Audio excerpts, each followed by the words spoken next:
Hello friends, आज मैं आपके लिए लेकर आई हूँ जीत आपकी के चैप्टर नंबर 4 का पार्ट 3। अगर आपने इससे पहले के वीडियोस नहीं देखे हैं तो जीत आपकी के प्लेलिस्ट पर जाकर जरूर देखें। तैयारी से आत्मविश्वास उपजता है।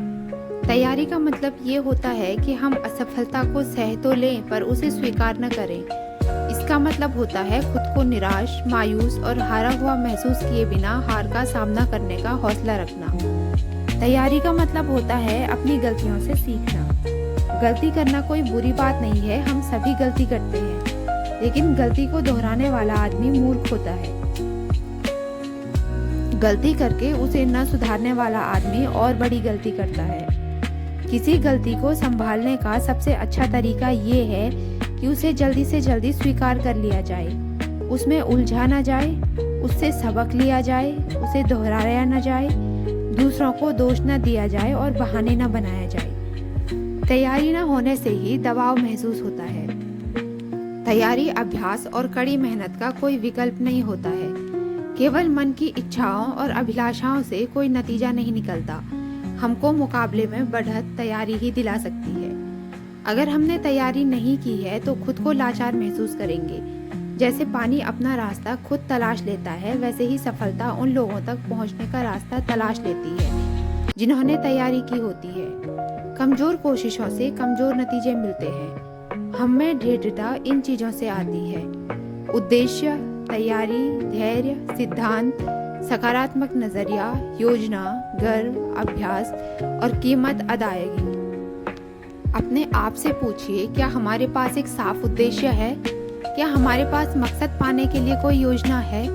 हम तैयारी के लिए क्या कोशिशें कर रहे हैं? हम क्या कीमत चुकाना चाहते हैं और किस हद तक आगे बढ़ना चाहते हैं? क्या हम सफलता हासिल होने से पहले दबावों के झेलने का धैर्य रखते हैं? क्या हम बेहतर होने के लिए लगातार अभ्यास करने को तैयार हैं? क्या हम किसी मजबूत उसूल की बुनियाद पर खड़े हैं? क्या हम अपने कार्य प्रदर्शन पर गर्व अनुभव करते हैं? क्या हमारे पास मैं ये काम कर सकता हूँ वाला नजरिया है? 10वां है बहाने बनाना। जीतने वाले बारीकी से जांच परख तो करते हैं पर बहाने नहीं बनाते। बहाने बनाना हारने वालों की आदत होती है। हारने वालों के पास अपनी नाकामयाबी की वजह से बताने वाले बहानों की पूरी किताब होती है। उनके बहाने कुछ किस्म के होते हैं: मैं बदनसीब था, मेरे सितारे खराब हैं, मेरी उम्र काफ़ी कम है, मेरी उम्र काफ़ी ज़्यादा है, मैं लाचार हूँ, मुझ में चतुराई नहीं है, मैं शिक्षित नहीं हूँ, मैं सुंदर नहीं हूँ, मेरे अधिक संपर्क नहीं है, मेरे पास ज़्यादा पैसा नहीं है, मेरे पास ज़्यादा वक्त नहीं है, मेरी माली हालत ख़राब है, काश मुझे मौका मिला होता, काश मुझ पर परिवार की जिम्मेदारी नहीं होती, काश मैंने सोच समझकर शादी की होती। ऐसे बहानों की लिस्ट बढ़ती ही जाती है। किसी आदमी का सफल होना इन दो बातों पर निर्भर होता है: वजह और नतीजे। वजह पर कोई ध्यान नहीं देता पर नतीजे मायने रखते हैं। हिंदुस्तान में बंदर कैसे पकड़े जाते हैं? बंदर पकड़ने वाले एक बक्से का इस्तेमाल करते हैं जिसमें ऊपर की ओर एक छेद होता है। बंदर उसमें से अपना हाथ बड़ी आसानी से बक्से में डाल सकता है। बक्से में मूंगफलियां भरी होती है। बंदर मूंगफलियां लेने के लिए बक्से में हाथ डालता है। मूंगफलियां लेते समय उसकी मुट्ठी बंध जाती है। उसके बाद बंदर अपना हाथ बक्से से बाहर निकालना चाहता है, लेकिन जिस छेद के रास्ते वो खुला हुआ हाथ डालता है वो छेद इतना बड़ा नहीं होता कि उससे मुट्ठी बाहर निकाल सके। अब बंदर के पास ये विकल्प होता है कि या तो वो मूंगफलियों को छोड़ दे, हमेशा के लिए आजाद हो जाए, या उन्हें पाने के चक्कर में पकड़ लिया जाए। आपने अंदाजा लगा लिया होगा कि मूंगफलियां हाथ में थामे रहता है और पकड़ा जाता है। हम लोग उन बंदरों से अलग नहीं है। हम खुद की जिंदगी में आगे बढ़ने से रुकने वाली बाधाओं को चिपकाए रखते हैं। हम खुद को ये कहकर सही ठहराने की कोशिश करते हैं कि मैं ये काम नहीं कर सकता क्योंकि, और इस क्योंकि के बाद जो शब्द आते हैं वे उन बाधाओं को ही बयान करते हैं जो हमें जिंदगी में आगे बढ़ने से रोकती है। सफल लोग बहाने नहीं बनाते। अगर हम असफल होना चाहते हैं तो हमारे लिए सबसे अच्छी सलाह ये है कि ना तो सोचिए, ना कुछ पूछिए और ना ही कुछ सुनिए। 11वां है पिछली गलतियों से सीख न लेना। एक इंसान संकोच करता है, हीन भावना की वजह से और दूसरा गलतियां करने के लिए संकोच नहीं करता, हीन भावना की वजह से। इतिहास से सबक न लेने वाले लोग नष्ट हो जाते हैं। अगर हमारा नजरिया सही हो तो हम अपनी गलतियों से सीखते हैं। असफलता सफर का अंत नहीं, महज भटकाव होती है। ये देर की वजह बन सकती है, हार की नहीं। सच बात तो ये है कि अपनी गलतियों से हम तजुर्बा हासिल होता है।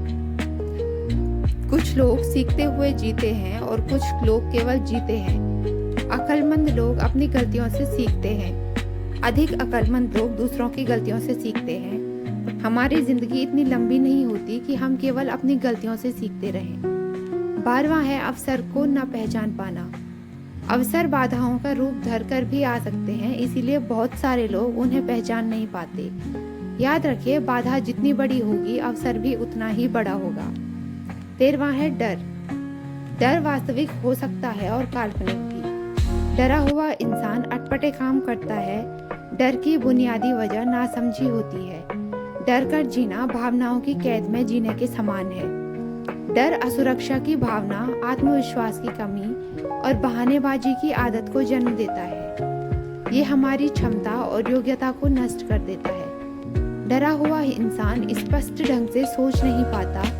डर रिश्तों और सेहत को नष्ट कर देता है। डर की कुछ आम वजह ये है: असफलता का डर, कुछ अनजानी चीज का डर, तैयारी न होने का डर, गलत फैसला लेने का डर, अस्वीकार किए जाने का डर।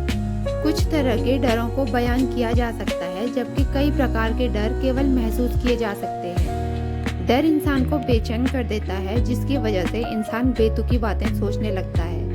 नतीजे के तौर पर समस्याएं हल करने की उसकी क्षमता पर बुरा असर पड़ता है। आमतौर पर लोग डर से दूर भागते हैं। भागने से हमें राहत मिलती है और कुछ देर के लिए डर का असर कम हो जाता है, लेकिन डर की वजह से बरकरार रहती है। कई बार बेबुनियाद डर हमारी समस्याओं को बढ़ा देता है। काबू से बाहर हो जाने पर डर हमारी खुशियों और रिश्तों को नष्ट कर देता है। डर को एक ऐसा झूठ मानिए जो हमें सच लगता है। असफलता से भी अधिक बुरा असफलता का डर होता है। आदमी के साथ घटित होने वाली सबसे बुरी चीज असफलता नहीं होती। कोशिश न करने वाले लोग प्रयत्न करने से पहले ही असफल हो जाते हैं। बच्चे जब चलना सीखते हैं तो बार बार गिरते हैं, लेकिन उनके लिए वो असफलता नहीं बल्कि सीख होती है। अगर वे मायूस हो जाएं तो कभी चल नहीं पाएंगे। घुटनों के बल बैठकर डरी हुई जिंदगी जीने से अपने पैरों पर खड़ा होकर मरना ज्यादा बेहतर होता है।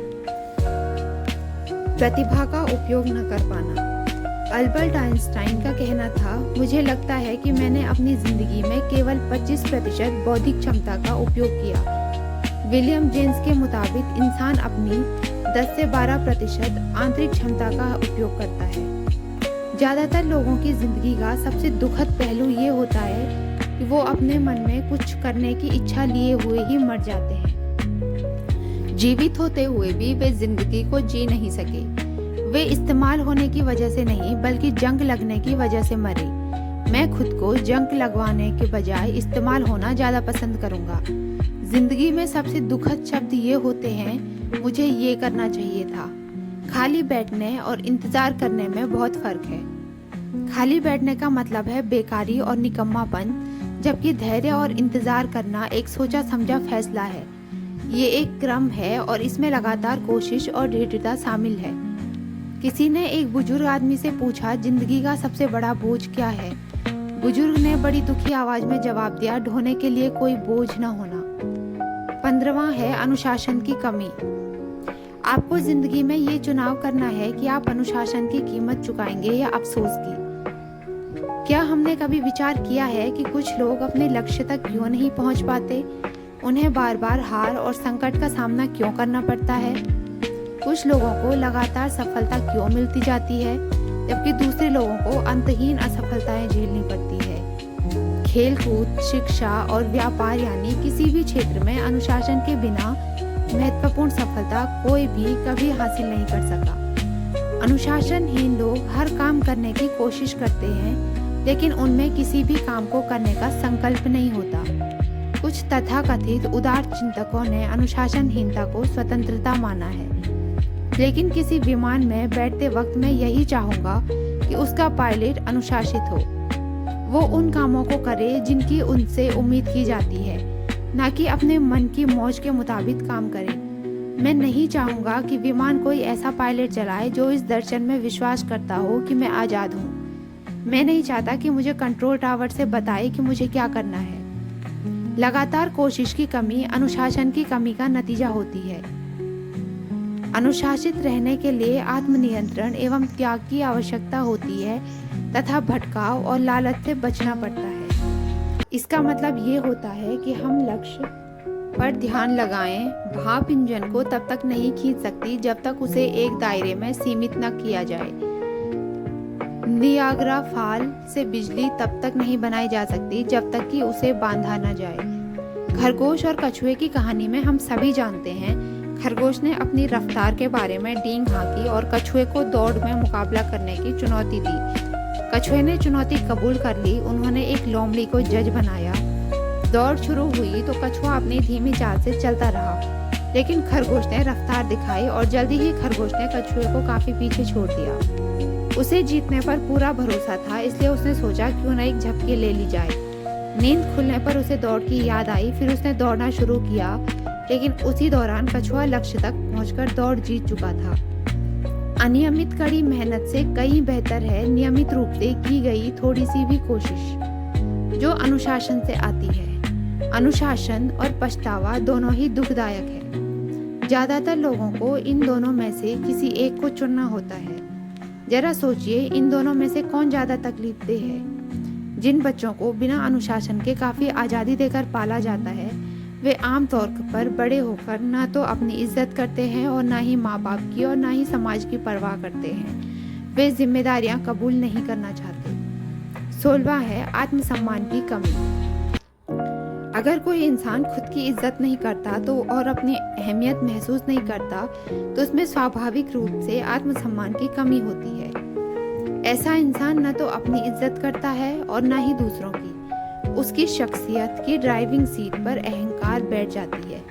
वो फैसले कोई कायदे के काम करने के लिए नहीं बल्कि अपने अहंकार को संतुष्ट करने के लिए लेता है। जिन लोगों में आत्मसम्मान की कमी होती है, वे लगातार अपनी पहचान की तलाश करते रहते हैं। वे खुद को ढूंढते रहते हैं।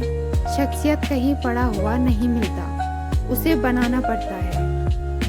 बहानेबाजी की आदत, निकम्मापन और आलसीपन आत्मसम्मान की कमी का ही नतीजा होते हैं। निकम्मापन उस जंग की तरह है जो बढ़िया से बढ़िया लोहे को भी खा जाता है। फ्रेंड्स, आई होप आपको ये वीडियो अच्छा लगा होगा।